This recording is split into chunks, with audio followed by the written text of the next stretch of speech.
Hey everyone, thanks for joining us for our June webinar, Remote Teams. Today we'll be discussing how teams that are dispersed can be just as productive and successful as teams that work in a traditional office setting. So a quick introduction. For those of you not familiar with us, PI has been helping teams work better together for over 15 years.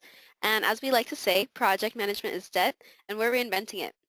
We're the first project management solution that grows with your team, offering free software all the way up to enterprise, so your team never has to outgrow a project management system again. Instead, they can simply upgrade as your business matures. And for our continued innovation, PI was named Best Project Management Solution at the SIA Cody Awards in 2017. So with that said, my name is Alexa, and I'll be your moderator for today. I'm on the marketing team here at Project Insight. And if you have any questions, comments, or feedback, please feel free to reach me at alexa.ortega-mendoza@projectinsight.com. So today we'll be discussing the benefits of remote work and also how automation and project centralization can improve remote workflow as well as team engagement. So some takeaways of today's webinar are which is better, traditional team settings versus dispersed, what facilitates team success as well as strategy execution, and also how to increase productivity within remote teams. So we have two great presenters today, Kevin, who's our strategic communications director, and we also have Margaret on the line, who is our PI champion and product expert. Welcome, you two. So, traditional versus remote teams is quite a big topic. Wouldn't you say, Margaret? We've got a lot of ground to cover today. There's a lot of pros and cons, and maybe we can just talk about some of the ways that teams achieve this productivity and still have this convenience working at home. What's been kind of your experience so far and your takeaways? Well, for me, it's all about communication. So the pro and the con for working in the office is that everyone's in the same location as each other, and if they need anything, they get up and they walk over and they make it happen right then and there. That is a pro because it's so immediate, but it's also a con because there's a lot of interruptions. There's a lot of like, I was in the middle of working on an hour-and-a-half long task and you need me to do this 15-minute thing real fast. And where was I? What was I doing? So yeah. There's that pro-con for the traditional team. And so a lot of teams are solving it both in terms of you can get the best talent anywhere in the country. You don't have to just stay local and make sure they can commute into the office every day. There's also a great pro of being more flexible for your employees and letting them set their own schedule.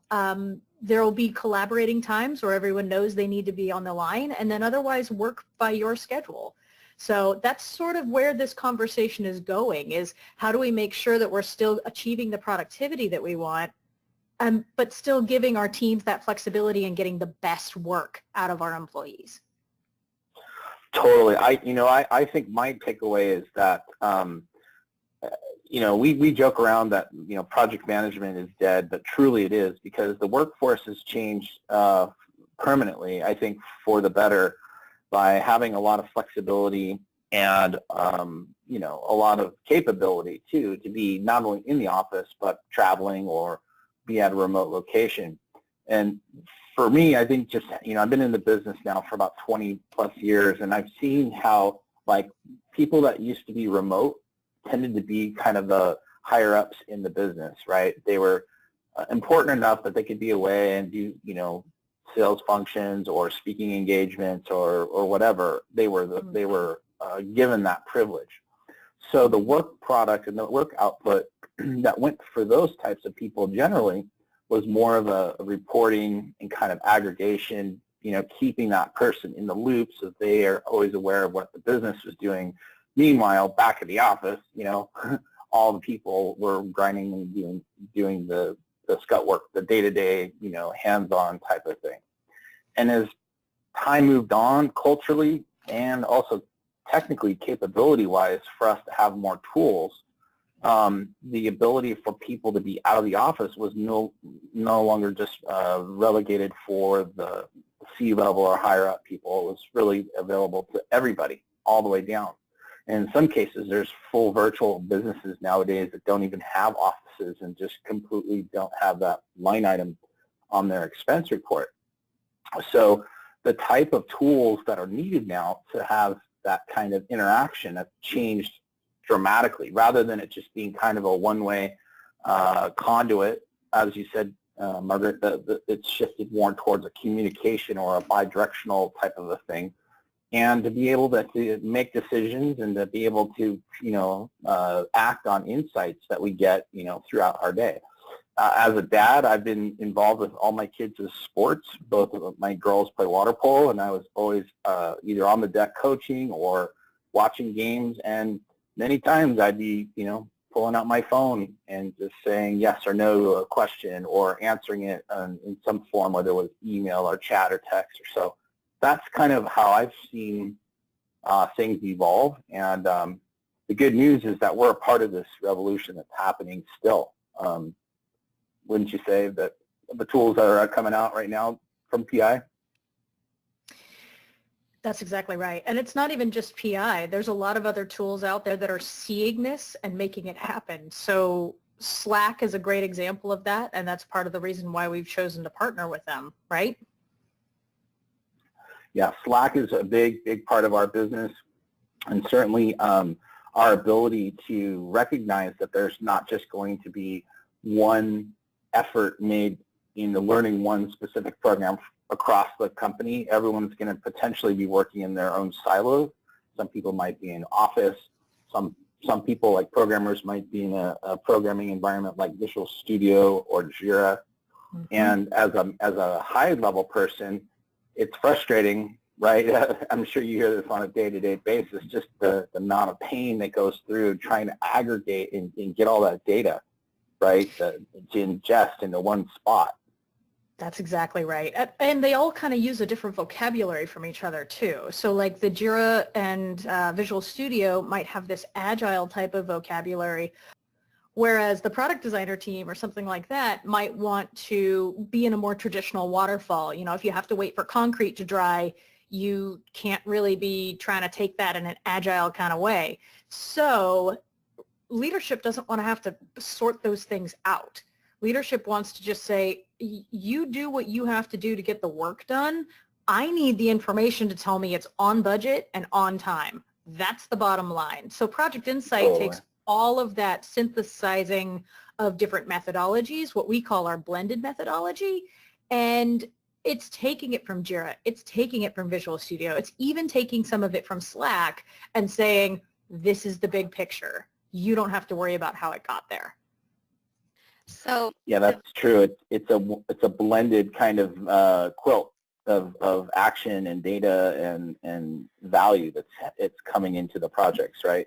Mm-hmm. And there's nowhere that's more visible than in remote teams, because you don't always have, let's have everybody get in a room and talk for an hour on how we're all doing on these projects. No, it's more of like a show me the deliverable. That's what happens when you have remote teams. Definitely. So there's go ahead. Yeah, I'd like to get your guys' thoughts. I guess it segues into our next slide here about what do you think about when people say that teams that are remote aren't as innovative? I laugh at them. I was going to say I haven't heard that. I mean, most of the teams that choose to go remote, I mean, the teams that were leading the way on this were usually creatives, and that was sort of their beginning of this was sort of, I hire creatives externally, maybe even third parties, to come and help me with copy or help me with marketing campaigns or help me with, you've got all these people all over the country because you want the best of the best. You're getting a graphic designer who might be in Sydney, Australia, but their work is really good. So I don't need you to come into the office. I need you to be able to work remote and show me what you got. But that might be a stereotype. Kevin, do you have other experiences? Well, it's interesting because I think the people who are most resistant to change are probably the ones that think that way. Because personally, I mean, I've come up with some of my best ideas being away. Right. A lot of times, my family, we like to go to Hawaii, for instance, during the summertime. And what's kind of neat about that is the time zone's 3 hours earlier. So when the workday is starting here at 6, 7, 8 o'clock in the morning, you know, I tend to get up early in Hawaii and also map my day to that. So I'm still working, and by the time I'm done, there's still plenty of day to go to the beach and do all that stuff with the family. But it's so peaceful and so, you know, so relaxed that I come up with so many good ideas that I need a way to kind of, you know, put this down on paper or communicate it or whatever. So, I mean, you guys can all attest that I'll be on Slack, you know, pumping out ideas that are, you know, to my own fault, you know, many, many pages long, and I need to get better at that. But that's that's probably something that we can talk about in terms of communication style here in a second. But no, I would tend to disagree. I would tend to say that some of the best ideas and some of the best things can happen outside of the office. So I think we need to always be kind of open to that. Yeah, I have some of my, just to back you up, I have some of my best ideas, whether I'm out on a walk or whether I'm, you know, the stereotype of just getting out of the shower. It's like, oh, hold on, let me send this real fast. And in the old days, you'd write it down in a notebook or something, right? You'd always carry a notebook with you. Well, now, like, I just had a great collaboration with one of our developers earlier this weekend by just sending him a message and said, hey, this is what I was thinking about. I took a picture of what I was drawing out and I sent it to him. And he didn't get back to me right away because it was Sunday, but he got back to me by the evening. You know, he was like, oh, that looks cool. Sure. You know, when we were able to get like a full couple of hours worth of work done spread out over the course of an entire weekend, just because it was on our mind. We were thinking about it. You know, I don't have to punch in, punch out necessarily. And that's also a remote team thing. You do have to be careful that a lot of times if you're going to try to be punching in, punching out, what time did you go to the bathroom? That doesn't really work for remote teams very well because you can't control it. Well, I think that's a really good, you know, kind of segue to communication style. I think it's funny for me, like a lot of times I'll be up early and people will be, you know, already at the office or something, and I'm still on my way into the office, and I'll be conversing through Slack and I'm just saying, hey, do this. And then it's like, okay, I got to hop in the shower and still get ready. And right. I know a lot of times announce, I'm taking a shower now. You know what I mean? This is sort of like BRB, you know? Right. And what will happen is there'll be this gap. And again, that's my fault. I should say, hey, I'll be back in 15 minutes or something. Or, you know, I'll talk to you guys when I get in the office at 8 o'clock or whatever that, you know, kind of directed thing is. And, you know, it leaves people hanging. So there's certain, you know, maybe you can speak to some of your experiences there too, Margaret, about like ways that people can, especially on these enterprise, you know, chat applications, whether they're Skype or Messenger or WhatsApp, Slack, you know, you name it, Teams. What are your thoughts? I run into this a lot when implementing Project Insight at our clients. So Project Insight is what we jokingly call a push system, that everybody is responsible for pushing in their updates and their information. Now, we make it easy by making uses of the things we've already talked about on this call, but the idea is not going from cubicle to cubicle saying, hey, what do you need? Hey, did you see that I sent you this? Hey, are you actually started on this work yet? All of this is about looking at Project Insight and getting the updates you need when you need them. And that might seem like it's off topic, but it's not. Because the communication style is when I'm thinking of it, when I'm working, I push it out there to the universe, and then whenever anybody needs it back, they go grab it from Project Insight. Certain teams, that works really well, and it's a habit you have to start to build in the team of interdepartmental trust, of I'm going to trust that I've given you this deadline of I need it this week, and you're going to get it to me, and we're going to collaborate on it as you're doing it. But if you aren't going to make the deadline, we'll communicate about that too. You know, you can tell me that as we're going rather than oops, that deadline came and went, it's gone now, sorry I didn't make it. Like, by creating these different avenues of communicate on your own time, tell me what you know when you know it, we're actually creating this trust of okay, it's not going to be on budget or on time. Here's why. Here's what I'm going to do about it. Like it creates a more proactive approach to the workplace rather than, well, the boss isn't here today, so I'm just going to watch YouTube all day long. There's no excuse for that anymore, you know? Right. Yeah. I'm gonna I, add fuel to the fire here. You know, that just doesn't happen, Margaret, like what you're talking about with teams that are still using email. It doesn't happen in real time. Right. You have to track all those threads. You know, that kind of close communication that's instant just doesn't happen. oh my gosh, there's so many times, Alexa, where I'm getting emails from, let's say, like 3 or more people, and I'm like, oh, I wish I could just take this conversation and put everybody, even if they're outside of our organization, into a chat. You know, it's just like Yeah. so much more efficient.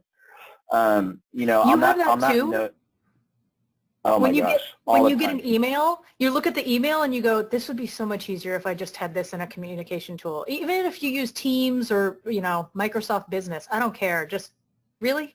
Yeah. Email? It's tough, but I mean, I think there's also a flip side of this too, and I think for me, as a person who, you know, grew up in the 80s, 90s, and I've seen all the different technologies as they've come out and stuff, I feel like there's a little bit of a cultural element to this too, in that, you know, there isn't always necessarily a need, whether it's just the way people as netizens and digital citizens have kind of evolved, and they don't necessarily respond to people, or if it's just a lack of manners, or if it's just whatever. I think when we're intentional, I guess that would be the way I would describe it. When we're intentional in our communication in business, I think it goes a lot farther, no matter what the modality, right? But since we're talking about teams, you know, it's really useful to be in a manner of respect, right? I think, you know, if you're just sitting there, you know, trolling, and, you know, your feed has got like, you know, 50 minutes worth of Giphies, you know, and ha ha ha moments, it's like, okay, I didn't get a lot of work done. You didn't get a lot of work done. It was fun for a minute, but then, you know, it's like, okay, I've got to make up that time or that activity somehow, right? I think that's all good and everything, and I think we should have those moments, but I mean, I think we still also have to understand, like, you know, somebody else is, a human being is on the other end, not just a bot that you're like bouncing something to. So that's what I was going to say. And I think remote teams are a great example of you can't punch the clock and just be here for 8 hours. It always has to be show me the deliverable. You know, I needed this task done by this day. And if you were sending gifts to each other on your Slack or whatever, I don't really care as long as it's good work and it's the work that I expected and it's done when I expected it to be. You know, like if you should have things that are helping the company succeed and helping the company reach its goals. And I think that that's what a lot of the people in our younger generation, Alexa and mine, are looking for, is like, hey, we're not just looking to get here at 8, spend time and leave at 5. Because if we were, we could spend way more time just watching YouTube and sending memes. Instead, it's, hey, I'm here to work. I'm here to have a little fun too because I like my coworkers, but I'm here to like, let's do some amazing stuff together and really contribute to the end goals of the company. Maybe that's just a tech thing though. Do you think that's just a tech thing? I know. I'm not. I'm in agreement with you. By the way, I'm not trying to put that down. All I'm saying is that there's a limit. I think there's a tangible limit that everybody kind of acknowledges at some point, right? We get that out of our system. We feel good about whatever we did. We got our laughs. We got our, you know. Personally, I love the iconography of what Slack provides and stuff like that, and you know, doing a killer, you know, Giphy to just really encapsulate a funny moment. Those are the best. That makes work fun, and that's the whole point, is to kind of gamify and create engagement at work.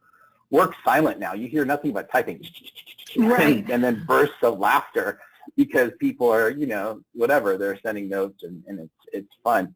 But that's the point, right? And I think when we get to this idea of powerful bursts, recently there was a study done that said that, you know, the best type of work that can be done isn't the troll that lives on all day long and just has this constant stream of kind of blather or nothing.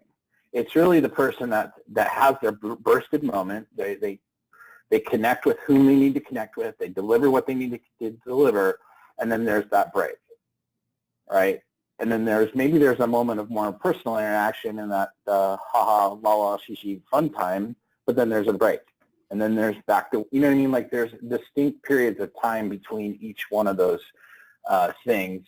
And now it's not to say that everybody's like this, but that's what the study was suggesting, is that the best work quality and the best work of communication happens like this when there's these, they call them powerful bursts.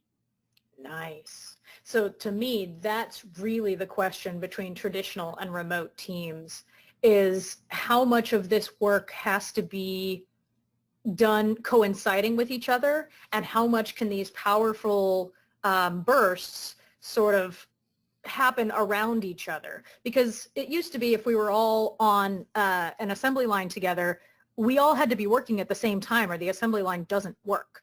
Now we're all relying on each other almost sequentially. So does that allow for us to sort of time to work, time to play, doesn't necessarily have to line up? I could be doing my best work at 10 o'clock at night.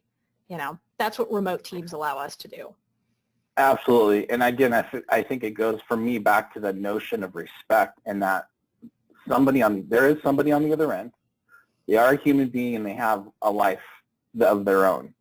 So I should probably never be in a moment where I'm demanding of something on the spot, right? Or I should be in a moment of like, well, why aren't you getting back to me within, 2 minutes or whatever, just kind of a sort of a bad interpretation of who the audience that you're communicating with is. Nice. So for me, what I do is I try to set up my conversations in a way that are like, when you get a chance, hey, I know you're busy. I really need something right away if you can swing it. These are nice little wrappers that I think give that respect to people, and they don't necessarily have to feel like, who is this person on the other end? Because text can be completely misunderstood, as we all know, right? We've gotten that text or that message, right? And it's like, what the heck's this person's problem? Mm-hmm. But so I try to make it understood that there's a respectful interaction that's happening. That's number one. For me, number two is if I'm going to do a powerful burst, which for me is kind of my lifeblood, because like I said, I can't sit here and be on Slack all day long, because I literally I could have all my ideas, I could have all my directives, I could do that, but I'll never get any real work done. Right. So when I have my powerful bursts, I like to do a couple of things. One is I tend to number them so that it makes it easier for people to respond, so they can say, oh, per your number one, this is my answer, blah, blah, blah, blah, right? As opposed to giving them a bullet or just some sort of a generic icon, it makes it harder for that person to, they end up having to repeat part of what you said so that they have context for what you know what I mean? It makes it a little bit easier to just enumerate things that way. Mm-hmm. And then the third thing is, like I said, besides respect, I also kind of envision the person I'm communicating with is on Mars, right? So if I'm communicating with Margaret on Mars, it's going to take some time for my message to actually travel through space to get to her. So I should have a good expectation of the return, that she'll get to it when she gets to it, et cetera, et cetera. So that's kind of, I want to make sure that it's super clear and concise of what I'm asking. That's for me, that's one of the biggest frustrations is, and that could just be my own personal thing, but is when people just kind of half-thought, respond or reply to something. Like, okay, now I got to ask you clarifying questions because you were too lazy to respect me and just give me the straight-up answer that I needed, and all it would have taken was maybe a couple extra seconds, right? Mm-hmm. So these are like little tiny things that I think people can do to help, create that visibility within their tasks and projects better. How about you? Nope, I'm totally on board with you.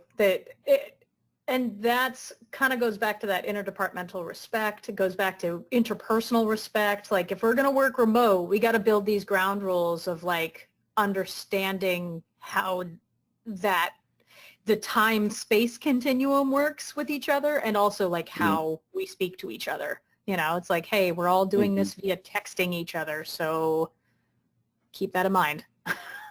Yeah, and then here's another thing too that I forgot to mention is a idea of practicality, being pragmatic in this communication. So if I'm going to type like a super long narrative, maybe it's just easier I call you. Maybe we just talk about it voice to voice. I mean, what a concept, right? Oh yeah, we have developers in our office where we'll start the conversation in typing, and then you'll see that the ... is going like, wait a minute, this is taking a really long time, and then you'll just hear your Skype ring, you'll hear your Teams ring, and you'll go, oh yeah, you're right, this is a lot easier to do it via phone. So right. And in those circumstances, what's the benefit is obviously you're traveling with a lot more velocity in terms of your ideas, but the ideas have a tendency to get lost, which is why we all have migrated towards this chat-based system. In my view, is it makes it super easy to search for something that you said in the past, and it's like, oh, there it is, boom, I got it. Okay, cool, moving on. When you voice with people, it's much harder to do that. So I think what I've discovered is after I have a phone call or talk with somebody, a lot of times what I'll do is I'll go back on chat and just do like a enumerated summary of what we just discussed, right? Just to echo, just to confirm, right. This is what we talked about. And then you've got to just, it doesn't even have to be like, please confirm this or anything like that. It's just like, hey, thanks for that. Here's our takeaways. Boom, done. Can be all through gratitude. So you two are touching on a lot of great topics. I think the last point that we wanted to bring up for challenges that both traditional and remote teams face is team member engagement.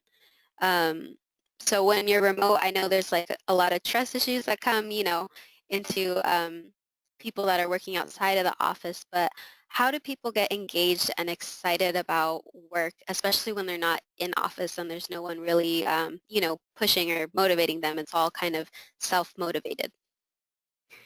And I think Kevin and I touched on this already. I mean, we touched on there's the fun side of things of, hey, how's it going over there? Everything's going real quiet. It's just me and my cat. You have your fun moments of checking in, saying hi, making sure that they know that they're still a part of the team.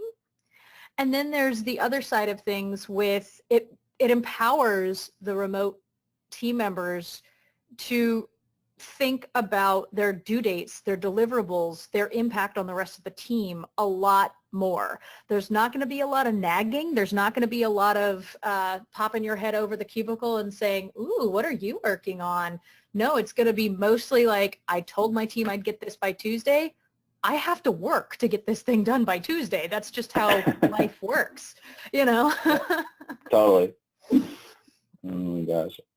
I actually, so I got my start in computer programming in '95, and I quickly learned that being in an office really sucked, especially driving and commuting. At one point, I was driving 2 hours one way to get to my contract job, and the minute that I was done with that contract and I could basically, my commute was to the coffee table in the other room, nice. I realized that working at home was really, something for me, especially in tech. And I think that, it's part and parcel of having some good tools. Like everyone needs to have some very good, virtualizing software, whether it's like GoToMeeting or WebEx, Zoom Room, Join Me, the stuff like that, or any of the chats. All the chats have, video capability, Skype, Messenger, WhatsApp, Slack, etc. So having some good face-to-face capability is important, especially if you have a lot of distance between you and whom you're working with. I work with a lot of people in Europe, and it's always great to see them face-to-face as opposed to emails or sort of text-based interactions. And then when you get to see each other in person, it just makes it even that much better, right? So there's that. It's having some good tools. For me, also, I think it's important to not be stuck, Margaret, kind of like what you're saying about, just being you with your cat or your dog or whatever, is to, get out and find a coffee shop or some place that you can work so you're not staring at the same four walls all the time. Again, if you're, in a space or a distance-related type of thing, you can go down to the, corner coffee shop and see, friends or just people watch as you're working. And a lot of times just having that kind of background noise is like, helps, I don't know about you guys, but a lot of times that helps me kind of focus on what I'm doing and so that kind of background sound, that white noise type of thing. I probably know, I don't know about you, Margaret, I probably have about 10 different places I can go. Like if this one coffee shop's full, darn it, I'll just go to the next one, whatever. If I want to see the ocean one day, I go to this one. If I want to, be totally quiet, I go to that one. So anyway, it can get, you just don't want to be too expensive buying coffee all day long. But anyway, I think that's a really important piece of the puzzle. And then the last thing is to just basically, I think you want to show your face at work, at least once a week, if possible. I think it's important, even if it's just for like an hour or two, meet people for lunch, or if you're in business development, it's just to make sure that you schedule, all your meetings so that you're getting it done in an efficient manner, but you're still getting out there. And it's super important in the long haul of things. Yeah, and if it's too far physically, then of course video chat it's amazing how different conversations go when you're meeting over face-to-face video rather than just talking on the phone. So that's pretty cool. Yeah, I agree. So I think that, oh, go ahead. I was going to say, Alexa, did we solve this problem? Or have we balanced the traditional and the remote? I completely agree. And, Kevin, you were just talking about tools. There are plenty of tools, as we now know, to keep track of work and all that good stuff. But sometimes there are just, too many. And that brings us into our next slide of PI and how we ingest all that information. So this way, people can work where they're at in the tools that they're already used to, but the data at the end of the day just gets unified and rolled up into one nice and neat platform. Yeah, this is a really great graphic. I'm really pleased that we built this recently, because PI as a traditional product has been really focused on projects as a kind of a monolithic idea. But realistically, all the people that we do business with who contact us for our help, and not only just for our software, but for our professional services expertise, they have problems that are not just cookie cutter, put into a box type of situation. And Margaret, you deal with this all the time.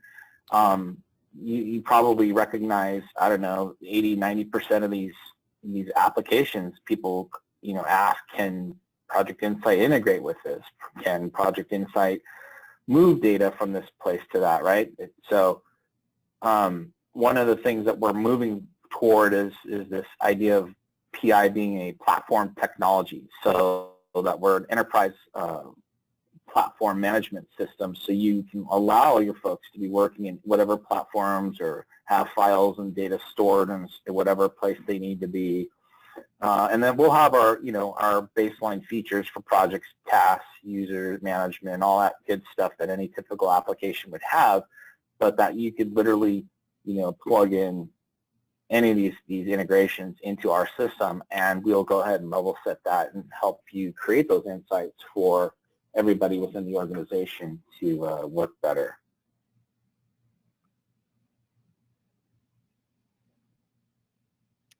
Great. I completely agree with you, Kevin. That's awesome. And, as of right now, if your team does not have anything in place, especially if you're working remote, probably should, we do offer a free solution called PI Team. It's our free project management software. It's free forever with flexible add-ons. Team collaboration, it's made simple. You can see everything in one centralized place. And also you get a free virtual PM for Slack. That helps promote team member engagement. Was there anything that you two wanted to add just before we sign off? We just added that new team. Was it the superhero team? Yes, the PI Heroes. Oh my gosh, that is, yeah. If you're not using PI team, you can use our virtual PM for all aspects of Project Insight, not just the free version. But having these virtual PMs come into your life through these messaging apps is really not only a lot of fun, but super helpful too. Yeah, I've got Task Slayer as my virtual PM, and she is hilarious. I strangely almost look forward to having her message me at the end of the day saying, hey, did you get this task done? Because I just want to see what she's going to say next. That's so terrific. That's awesome. Yeah, so you can go ahead and sign up for free at projectinsight.com/theme. All right, so we have just a few more slides. Thank you guys. That was a great recap of why remote teams are, essential and the future. So for those of you on social media, we'd like to invite you to follow, like, and subscribe to our social media channels. Of course, you can find us on all social platforms, including Facebook and Twitter at Project Insight. And in our Project Insight community, you'll be able to sign up for your next on-demand webinar or watch videos from our robust archive. You can also get started with our free project management solution, PI Team, as we mentioned, or request a demo for our enterprise software. So that's all we have for you guys today. Thanks for joining us, and we hope you'll tune in for our next month's webinar. Have a great day, everyone.